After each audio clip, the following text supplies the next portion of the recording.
The Innocents Abroad by Mark Twain. Chapter 18. All day long we sped through a mountainous country whose peaks were bright with sunshine, whose hillsides were dotted with pretty villas sitting in the midst of gardens and shrubbery, and whose deep ravines were cool and shady and looked ever so inviting from where we and the birds were winging our flight through the sultry upper air. We had plenty of chilly tunnels wherein to check our perspiration, though. We timed one of them. We were 20 minutes passing through it, going at the rate of 30 to 35 miles an hour. Beyond Alessandria, we passed the battlefield of Marengo. Toward dusk, we drew near Milan and caught glimpses of the city and the blue mountain peaks beyond. But we were not caring for these things. They did not interest us in the least. We were in a fever of impatience. We were dying to see the renowned cathedral. We watched in this direction and that, all around, everywhere. We needed no one to point it out. We did not wish anyone to point it out. We would recognize it even in the desert of the Great Sahara. At last, a forest of grateful needles, shimmering in the amber sunlight, rose slowly above the pygmy housetops, as one sometimes sees in the far horizon a gilded and pinnacled mass of cloud lift itself above the waste of waves at sea. The cathedral! We knew it in a moment. Half of that night and all of the next day, this architectural autocrat was our sole object of interest. What a wonder it is, so grand, so solemn, so vast, and yet so delicate, so airy, so graceful. A very world of solid weight, and yet it seems in the soft moonlight only a fairy delusion of frostwork that might vanish with a breath. How sharply its pinnacled angles and its wilderness of spires were cut against the sky, and how richly their shadows fell upon its snowy roof. It was a vision, a miracle, an anthem sung in stone, a poem wrought in marble. Howsoever you look at the great cathedral, it is noble, it is beautiful. Wherever you stand in Milan or within 7 miles of Milan, it is visible. And when it is visible, no other object can chain your whole attention. Leave your eyes unfettered by your will but a single instant, and they will surely turn to seek it. It is the first thing you look for when you rise in the morning, and the last thing your lingering gaze rests upon at night. Surely it must be the princeliest creation that ever brain of man conceived. At 9 o'clock in the morning we went and stood before this marble colossus. The central one of its 5 great doors is bordered with a bas-relief of birds and fruits and beasts and insects, which have been so ingeniously carved out of the marble that they seem like living creatures. And the figures are so numerous and the design so complex that one might study it a week without exhausting its interest. On the great steeple, surmounting a myriad of spires, inside of the spires, over the doors, the windows, in nooks and corners, everywhere that a niche or a perch can be found about the enormous building, from summit to base, there is a marble statue, and every statue is a study in itself. Raphael, Angelo, Canova, giants like these gave birth to the designs, and their own pupils carved them. Every face is eloquent with expression, and every attitude is full of grace. Away above, on the lofty roof, rank on rank of carved and fretted spires spring high in the air, and through their rich tracery one sees the sky beyond. In their midst the central steeple towers proudly up like the mainmast of some great Indiaman among a fleet of coasters. We wished to go aloft. The sacristan showed us a marble stairway. Of course it was marble, and of the purest and whitest. There is no other stone, no brick, no wood among its building materials, and told us to go up 182 steps and stop till he came. It was not necessary to say stop. We should have done that anyhow. We were tired by the time we got there. This was the roof. Here, springing from its broad marble flagstones, were the long files of spires, looking very tall close at hand, but diminishing in the distance like the pipes of an organ. We could see now that the statue on the top of each was the size of a large man, though they all looked like dolls from the street. We could see also that from the inside of each and every one of these hollow spires, from 16 to 31 beautiful marble statues looked out upon the world below. From the eaves to the comb of the roof stretched in endless succession great curved marble beams, like the fore and aft braces of a steamboat, and along each beam from end to end stood up a row of richly carved flowers and fruits, each separate and distinct in kind, and over 15,000 species represented. At a little distance these rows seemed to close together like the ties of a railroad track, and then the mingling together of the buds and blossoms of this marble garden forms a picture that is very charming to the eye.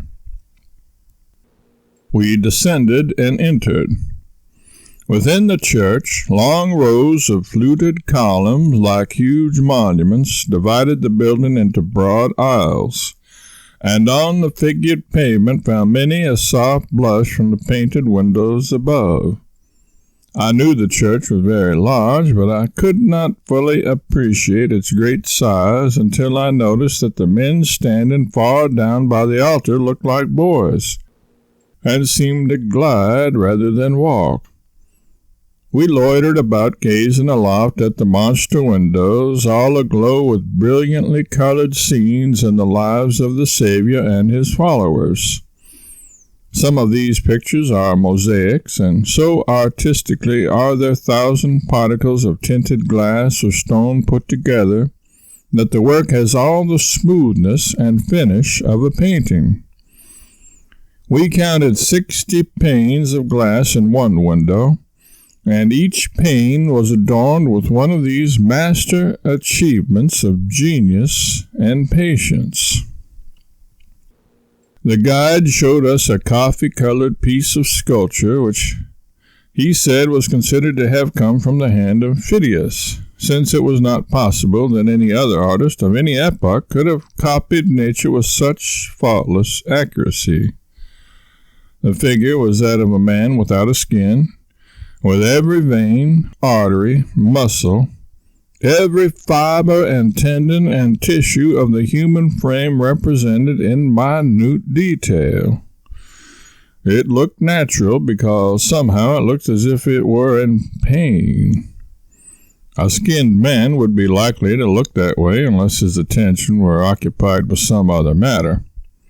It was a hideous thing, and yet there was a fascination about it somewhere. I am very sorry I saw it, because I shall always see it now. I shall dream of it sometimes.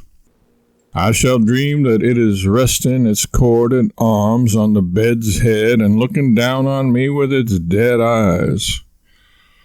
I shall dream that it is stretched between the sheets with me and touching me with its exposed muscles and its stringy cold legs. It is hard to forget repulsive things. I remember yet how I ran off from school once when I was a boy, and then, pretty late at night, concluded to climb into the window of my father's office and sleep on a lounge, because I had a delicacy about going home and getting thrashed. As I lay on the lounge and my eyes grew accustomed to the darkness, I fancied I could see a long, dusky, shapeless thing stretched upon the floor. A cold shiver went through me. I turned my face to the wall. That did not answer. I was afraid that thing would creep over and seize me in the dark. I turned back and stared at it for minutes and minutes. They seemed hours. It appeared to me that the lagging moonlight never would get to it. I turned to the wall and counted 20 to pass the feverish time away. I looked. The pale square was nearer. I turned again and counted 50. It was almost touching it. With desperate will, I turned again and counted 100 and faced about, all in a tremble. A white human hand lay in the moonlight. Such an awful sinking at the heart, such a sudden gasp for breath I felt. I cannot tell what I felt. When I recovered strength enough, I faced the wall again. But no boy could have remained so with that mysterious hand behind him. I counted again and looked. The most of a naked arm was exposed. I put my hands over my eyes and counted till I could stand it no longer, and then the pallid face of a man was there, with the corners of the mouth drawn down and the eyes fixed and glassy in death. I raised to a sitting posture and glowered on that corpse till the light crept down the bare breast, line by line, inch by inch, past the nipple, and then it disclosed a ghastly stab. I went away from there. I do not say that I went away in any sort of a hurry, but I simply went. That is sufficient. I went out at the window, and I carried the sash along with me. I did not need the sash, but it was handier to take it than it was to leave it, and so I took it. I was not scared, but I was considerably agitated. When I reached home, they whipped me, but I enjoyed it. It seemed perfectly delightful. That man had been stabbed near the office that afternoon, and they carried him in there to doctor him, but he only lived an hour. I have slept in the same room with him often since then, in my dreams. Now we will descend into the crypt under the grand altar of Milan Cathedral and receive an impressive sermon from lips that have been silent and hands that have been gestureless for 300 years.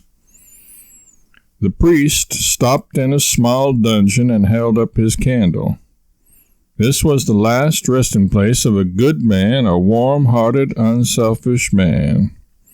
A man whose whole life was given to succoring the poor, encouraging the faint-hearted, visiting the sick, in relieving distress whenever and wherever he found it. His heart, his hand, and his purse were always open. With his story in one's mind, he can almost see his benignant countenance moving calmly among the haggard faces of Milan in the days when the plague swept the city. Brave where all others were cowards, full of compassion where pity had been crushed out of all other breasts by the instinct of self-preservation gone mad with terror, cheering all, praying with all, helping all, with hand and brain and purse, at a time when parents forsook their children, the friend deserted the friend, and the brother turned away from the sister while her pleadings were still wailing in his ears. This was good St. Charles Borromeo, Bishop of Milan. The people idolized him. Princes lavished uncounted treasures upon him. We stood in his tomb. Nearby was the sarcophagus, lighted by the dripping candles. The walls were faced with bas-reliefs representing scenes in his life done in massive silver. The priest put on a short, white lace garment over his black robe, crossed himself, bowed reverently, and began to turn a windlass slowly. The sarcophagus separated in two parts lengthwise, and the lower part sank down and disclosed a coffin of rock crystal as clear as the atmosphere. Within lay the body, robed in costly habiliments, covered with gold embroidery and starred with scintillating gems. The decaying head was black with age, the dry skin was drawn tight to the bones, the eyes were gone. There was a hole in the temple and another in the cheek, and the skinny lips were parted as in a ghastly smile. Over this dreadful face, its dust and decay and its mocking grin, hung a crown sewn thick with flashing brilliance, and upon the breast lay crosses and croziers of solid gold that were splendid with emeralds and diamonds. How poor and cheap and trivial these gewgaws seemed in presence of the solemnity, the grandeur, the awful majesty of death. Think of Milton, Shakespeare, Washington, standing before a reverent world tricked out in the glass beads, the brass earrings, and tin trumpery of the savages of the plains. Dead Bartolomeo preached his pregnant sermon, and its burden was, "You that worship the vanities of earth, you that long for worldly honor, worldly wealth, worldly fame, behold their worth." To us it seemed that so good a man, so kind a heart, so simple a nature, deserved rest and peace in a grave sacred from the intrusion of prying eyes, and believed that he himself would have preferred to have it so. But peradventure our wisdom was at fault in this regard. As we came out upon the floor of the church again, another priest volunteered to show us the treasures of the church. What, more? The furniture of the narrow chamber of death we had just visited weighed 6 millions of francs in ounces and carats alone, without a penny thrown into the account for the costly workmanship bestowed upon them. But we followed into a large room filled with tall wooden presses like wardrobes. He threw them open, and behold, the cargoes of crude bullion of the assay offices of Nevada faded out of my memory. There were virgins and bishops there, above their natural size, made of solid silver, each worth, by weight, from 800,000 to 2 millions of francs, and bearing gemmed books in their hands worth 80,000. There were bas-reliefs that weighed 600 pounds, carved in solid silver. Croziers and crosses and candlesticks 6 and 8 feet high, all of virgin gold, and brilliant with precious stones. And beside these were all manner of cups and vases, and such things rich in proportion. It was an Aladdin's palace. The treasures here, by simple weight, without counting workmanship, were valued at 50 millions of francs.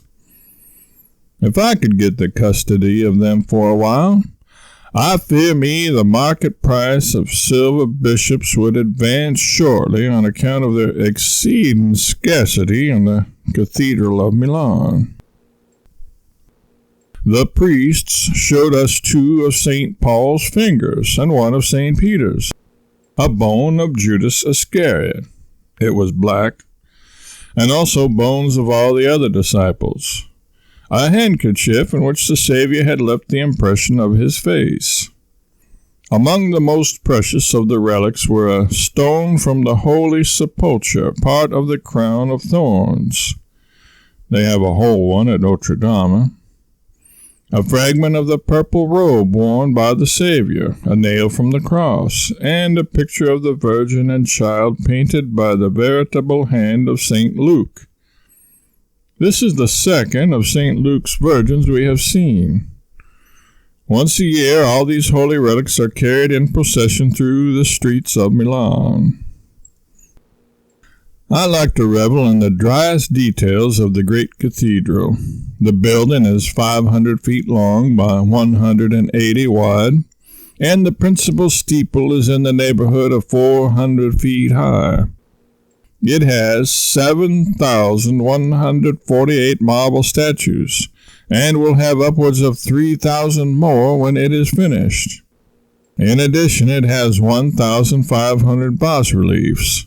It has 136 spires. 21 more are to be added.